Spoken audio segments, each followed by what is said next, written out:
Hello everyone, my name is Naveen Vadhya and I welcome to my channel Vadhya Ji ki class में.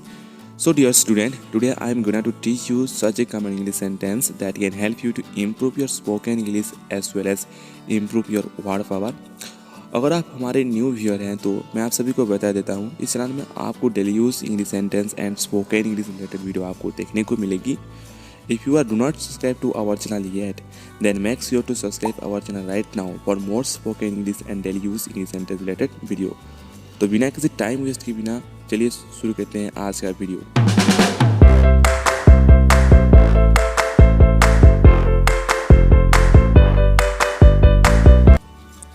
तो आज का सबसे पहला sentence in the middle of से इस वीडियो को शुरू करते हैं. इन द मिडिल ऑफ का हिंदी मीनिंग है के बीच में. के बीच में.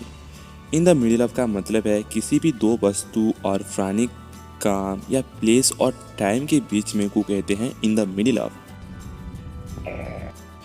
हम इस सेंटेंस को एग्जाम्पल से अच्छी तरह से समझ लेते हैं. इसका सबसे पहला एग्जाम्पल है, शहर के बीच में एक स्कूल है. शहर के बीच में एक स्कूल है.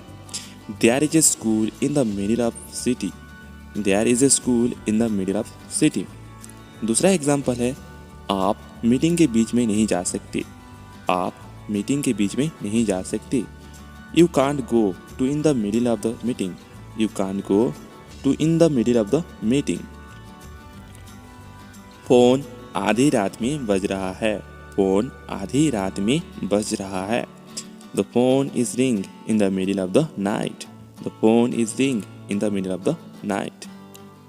नेक्स्ट सेंटेंस है keep in touch. Keep in touch. इस सेंटेंस एक इडियम है जिसका मतलब है संपर्क में रहना.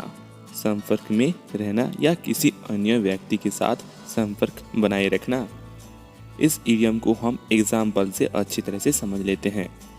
तो सबसे पहला एग्जाम्पल है, आइए एक दूसरे के संपर्क में रहे. आइए एक दूसरे के संपर्क में रहे.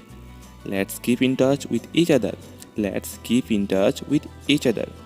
दूसरा एग्जाम्पल है, मैं ईमेल द्वारा मेरे माता पिता के संपर्क में रहता हूँ. मैं ईमेल द्वारा मेरे माता पिता के संपर्क में रहता हूँ. I keep in touch with my parents by email. I keep in touch with my parents by email. तीसरा सेंटेंस है, हाँ मैं उनसे संपर्क में रहने के लिए कोशिश कर रहा हूँ. हाँ मैं उनसे संपर्क में रहने के लिए कोशिश कर रहा हूँ. Yes, I am trying to keep in touch with them. Yes, I am trying to keep in touch with them. Next sentence है keep in. Keep in. इसका मतलब है में रखना. में रखना. इसका डेफिनेशन कुछ ऐसा होगा, किसी की घर के अंदर या किसी विशेष स्थान पर सीमित रखना. ध्यान सुनिए, किसी को घर के अंदर या किसी विशेष स्थान पर सीमित रखना. इसका एग्जाम्पल से इस सेंटेंस को अच्छी तरह से समझ लेते हैं. सजा के लिए राहुल को स्कूल में रखा गया था. सजा के लिए राहुल को स्कूल में रखा गया था. Rahul was kept in the school for punishment. Rahul was kept in the school for punishment. इस सेंटेंस को ध्यान से देखिए. इस सेंटेंस में कीप इन के बदले केप्ट इन का यूज किया गया है, जिसका मतलब है कीप का सेकेंड फ्रॉम केप्ट है. That's a good point, but keep in mind that I don't want. दूसरा एग्जाम्पल है, सब्जी को फ्रिज में रखा था. सब्जी को फ्रिज में रखा था. Vegetables were kept in the fridge. Vegetables were kept in the fridge. हत्या के कारण राहुल को जेल में रखा गया था. हत्या के कारण राहुल को जेल में रखा गया था. Rahul was kept in the jail for the murder. Rahul was kept in the jail for the murder. Next sentence है instead of. Instead of. इसका मतलब है कि बजाय. कि बजाय. इस सेंटेंस को विकल्प के रूप में यूज़ किया जाता है, जैसे कि मैं कॉफ़ी के बजाय चाय लूँगा. मैं कॉफ़ी के बजाय चाय लूँगा. I will have T instead of coffee. I will have T instead of coffee. Class, instead of going to the box factory today, we'll be going to the box factory. मैं राम के बजाय जाऊंगा.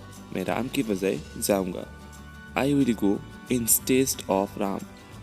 I will go instead of Ram. मैं उसके बजाय जाऊंगा, मैं उसके बजाय जाऊंगा। I will go instead of him, I will go instead of him। Next sentence है at once, at once इसका मतलब है एक साथ, एक साथ। मान लीजिए कि आप अपने फ्रेंड के साथ नदी को नहाने के लिए गए हैं और आप सभी एक एक करके नहीं नहाना चाहते हैं बल्कि सभी एक साथ नहाना चाहते हैं, तो यहाँ पर एक साथ या एट वंस का यूज होगा।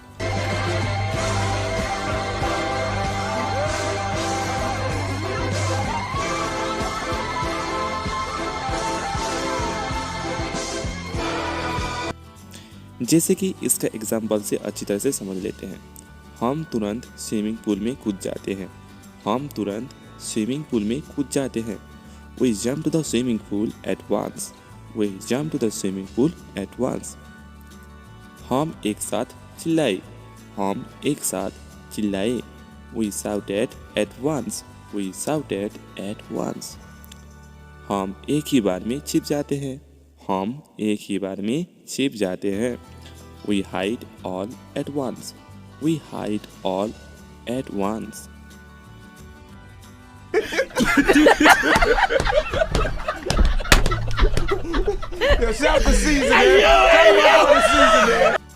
नेक्स्ट सेंटेंस है laugh at, laugh at इसका मतलब है किसी पर हंसना या हंसी उड़ाना, किसी पर हंसना या हंसी उड़ाना। इस सेंटेंस को देखकर जान चुके होंगे कि इसका मतलब क्या है और इस सेंटेंस को किस सिचुएशन में यूज़ करते हैं, पर फिर भी मैं आप सभी को बता देता हूँ लाफ एट का यूज़ कहाँ पर करते हैं। लाफ एट का यूज़ किसी के ऊपर मजाक उड़ाने वक्त या हंसी उड़ाने वक्त यूज़ किया जाता है। जैसे कि सबके सामने हरी मुझ पर हंसते हैं, सबके सामने हरी मुझ पर हंसते हैं। Hari laugh at me in front of everyone, Hari laugh at me in front of everyone. दूसरा एग्जाम्पल है उसने सबके सामने मुझे बेवकूफ़ बनाया और वो मुझ पर हंसा, उसने सबके सामने मुझे बेवकूफ़ बनाया और वो मुझ पर हंसा। He made a fool of me in front of everyone and he laughed at me.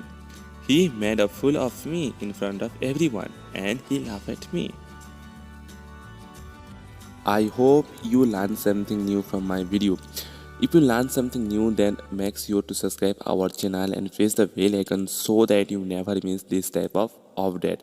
और एक चीज़ और, अगर आपको ऐसे daily use English sentence related video देखना चाहते हैं तो मैं आप सभी के लिए अलग से एक प्लेलिस्ट क्रिएट किया हूँ जो आपको बहुत हेल्प करेगा, तो वो भी प्लेलिस्ट फॉलो करना मत भूलिएगा। तो मैं वो प्लेलिस्ट आपके लिए डिस्क्रिप्शन बॉक्स या आई बटन में दे दूँगा, वो ज़रूर फॉलो कीजिएगा।